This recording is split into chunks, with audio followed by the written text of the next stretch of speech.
जय माँ काली बच्चों, सीक्वेंस एंड सीरीज के अगले वीडियो के साथ मैं मौजूद हूँ। अगला जो इम्पोर्टेंट कॉन्सेप्ट है बेटा, ये है एएम। एएम का मतलब होता है अरिथमेटिक मीन। अरिथमेटिक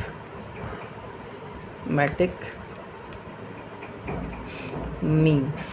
छोटे क्लास में अरिथमेटिक मीन क्या पढ़ते हैं? जितने नंबर्स होते हैं सबको प्लस करके उतने नंबर से डिवाइड कर देते हैं। यानी कहने का मतलब कि अगर दो नंबर है मेरे पास ए और बी, इसका अरिथमेटिक मीन निकालना है तो ए और बी को प्लस करो और 2 से डिवाइड कर दो, अरिथमेटिक मीन हमारा निकल जाता है। अब ध्यान से इस कॉन्सेप्ट को समझिएगा बच्चों। अब जैसे एपी वाले केस में जो हम लोग अरिथमेटिक प्रोग्रेशन जो हम लोग पढ़ रहे हैं उस वाले केस में मान लीजिए हमारे पास ए और बी दिया है, इसके बीच में कोई भी नंबर नहीं, मान लीजिए 2 है, 3 है, 4 है। अगर आप ध्यान से देखेंगे ये तीनों नंबर ए पी में, क्योंकि कॉमन डिफरेंस 1 1 है, तो जनरली क्या होता है, बीच वाला नंबर जो होता है बाकी दोनों नंबर के एवरेज के बराबर होता है। 2 + 4 6/2 यानी 3 आ जाता है। ठीक, यहीं से आप पकड़ सकते हैं कि अरिथमेटिक मीन जो है, अगर मान लीजिए प्लस बी कुछ भी आ रहा है, मान लीजिए सी आ रहा है तो सी क्या हो जाएगा, सी क्या 2 × C = A + B होता है। तो अरिथमेटिक मीन, अब देखिए ध्यान से, अब जो हम लोग इस स्टैंडर्ड पे पढ़ने जा रहे हैं, अरिथमेटिक मीन जो पढ़ने जा रहे हैं, इसमें कितने भी नंबर भी, मान लीजिए कोई 10 नंबर अरिथमेटिक मीन वाले नंबर को कर दिया, A1 A2 A3 A4, इस तरह से A10 तक नंबर, किसी भी दो नंबर के बीच में इस तरह से एडजस्ट कर देगा। मान लीजिए दो नंबर हमारे ए और बी थे, उसके बीच में 10 अरिथमेटिक मीन वाले नंबर जो है उसने क्या कर दिया, इंसर्ट कर दिया। ठीक, अब यहाँ पे आप बहुत ध्यान से समझिएगा बच्चों, कुछ है नहीं, छोटी छोटी चीज़ें हैं, आपको याद रखना चाहिए। ये तो मेरा जो फर्स्ट नंबर है वो अरिथमेटिक मीन वाले नंबर का है, जो नंबर हमको इंसर्ट करने हैं, दो नंबर के बीच में जो ध्यान से आपको इंसर्ट करने हैं ये। और दूसरी चीज़ आपको ध्यान रखना कि ये सारे खुद भी ए पी में रहेंगे।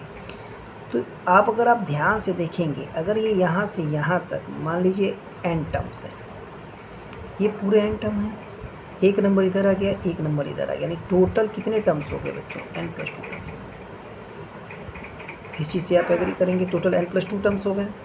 यानी जो पहला अरिथमेटिक प्रोग्रेशन के पीछे जो हम लोग इंसर्ट कर रहे हैं, ये पहला नंबर जो होगा ये सेकंड टर्म हो जाएगा, ये थर्ड टर्म हो जाएगा, ये फोर्थ टर्म हो जाएगा, फिफ्थ टर्म हो जाएगा, ये खुद n + 1 टर्म हो जाएगा, लास्ट वाला कितना हो जाएगा, n + 2 टर्म हो जाएगा। इस चीज़ से आप एग्री करेंगे कि n + 2 टर्म हो गया। अब यहाँ पे जो आपको समझना है, यानी लास्ट टर्म जो हो गया, जो हम लोग पढ़ते हुए आ रहे हैं, लास्ट टर्म हमारा n + 2वां टर्म क्या हो गया, b हो गया, ये मानेंगे। और फॉर्मूला हम लोग का क्या होता है, फर्स्ट टर्म प्लस जितने भी टर्म्स हैं -1d जो हमारा आ गया वो b आ गया।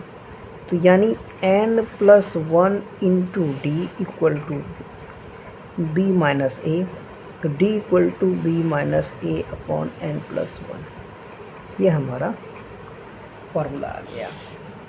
कॉमन डिफरेंस निकालने का ये हमारा फार्मूला आ गया। आप इस चीज़ से एग्री करेंगे बच्चों, ये बहुत अच्छे से आपको समझ में आया होगा कि ये हमारा अरिथमेटिक मीन का फार्मूला आ गया।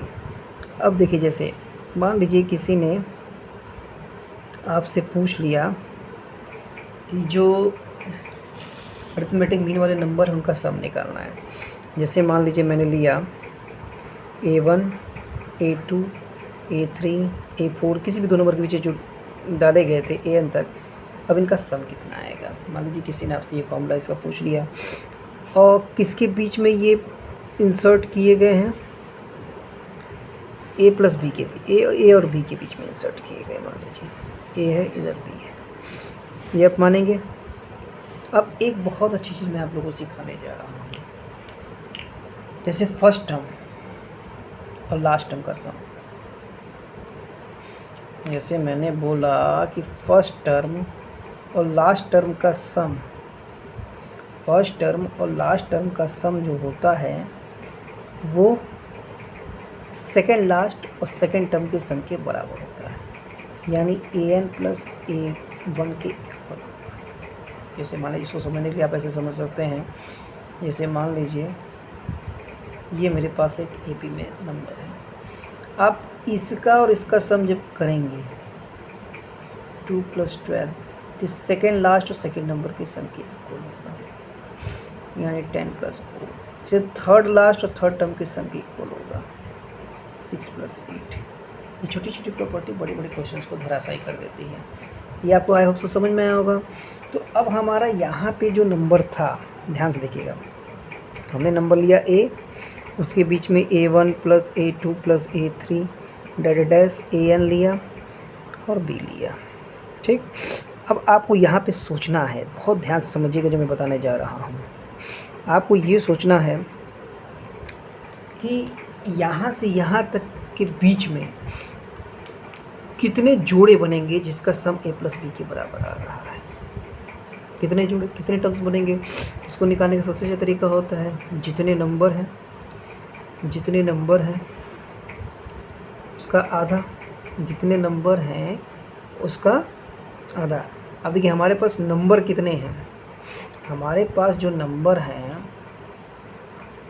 ये n था, n + 2 था, यानी n + 2 का आधा किसका जोड़ा निकालना था, A + B का जोड़ा निकालना था। आप इसको समझिएगा, जैसे यहाँ पे 12 + 2 कितने जोड़े बने, 14 के 12 + 2 14 एक जोड़ा बना, 10 + 4 14 दो जोड़ा बना, 6 + 8 14 तीन जोड़ा बना, 3 पेयर्स बने। नंबर्स कितने थे, 1 2 3 4 5 6, 6 का आधा, जितने नंबर थे उसके आधे का 14 का जोड़ा बना, यानी 14 × 3 बना, 3 जोड़ा बना। ठीक, अब देखिए इसको जोड़ लीजिए, 40 3 42। अब यहाँ देखिए 12 10 22 8 30 6 36 4 40 तो 42 है, सभी सेम आया। समझ में आ गया बनी, यानी 14 का जो जोड़ा बना इसका सम का जोड़ा बना, कितने जोड़े बने, कितने पेयर्स बने, तो जितने नंबर्स थे उसके आधे जोड़े बने। सेम चीज़ यहीं पे, टोटल नंबर्स कितने थे n + 2, उसके आधे का क्या जोड़ा बना, A + B का जोड़ा बना। अब सब लोगों को क्लियर हुआ होगा। अब ध्यान से देखिएगा, अब यहाँ से इसका जोड़ा बना ना प्लस, तो A + B कट गया यहाँ से, आप मानेंगे, यानी A1 + A2 + A3, A1 + A2 + A3। यहाँ पे आपको ध्यान देना है, यहाँ पे ये नहीं कटेगा, ये A + B था ना, सॉरी A + B, मैं इसको फिर से लिख देता हूँ, n + 2/2 और ये बना A + B, यहाँ नहीं कटेगा बच्चों, ये है, ध्यान से देखिएगा, पहले इसको समझिए ध्यान से। A1 + A2 + A3 dash AN + B और यहाँ A था, ये आ गया n/2। अगले स्टेप में आ जाएगा ये n/2 + 1 A + B।